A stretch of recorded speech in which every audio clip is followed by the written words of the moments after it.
And you're a him. Wouldn't you rather be out in the yard? Are you crazy? All that scratching and scraping. My place is on the couch. Queenie and I are domesticated, you see.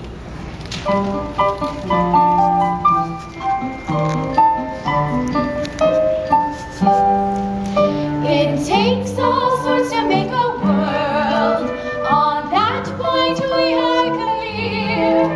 It takes all sorts to make a world, but we don't want them here.